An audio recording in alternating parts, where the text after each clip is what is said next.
The Whisper and the Veil. The invitation lay on the vanity, a heavy piece of parchment sealing her commitment. Tonight, she would attend the masquerade of the Silver Moth, but first, the choice. Ilara stood before the long mahogany table, where 10 silk-lined boxes held 10 secrets. Her fingers traced the cool velvet of the first box. It held the sun mask, a blinding sculpture of hammered gold, its edges feathered with polished citrine.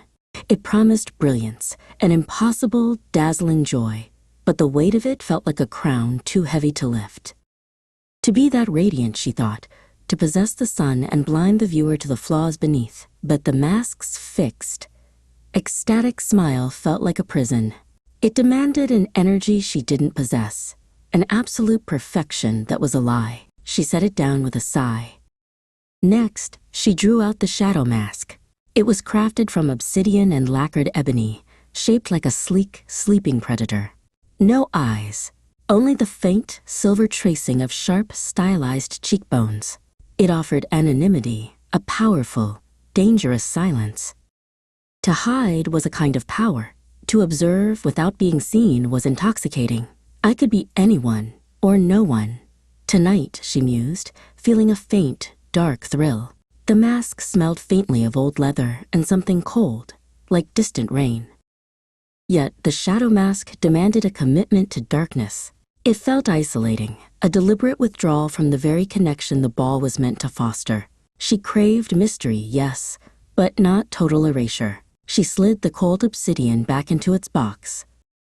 The final box held the Whisper mask. It was simple, made of aged silver lace woven with pale, luminous pearls. It covered only her brow and the bridge of her nose, allowing her lips and the fierce intelligence of her eyes to remain visible. It felt like a secret, not a disguise. It didn't hide, but framed. It said, "I am here, but you must look closely." It was the truth of her, slightly amplified, perhaps a little more daring than usual, but undeniably hers. A single chime echoed from the grand hall, the final warning. The choice was made. Ilara tied the delicate satin ribbons behind her head, feeling the cool pressure of the silver lace across her skin. It was light, almost a part of her.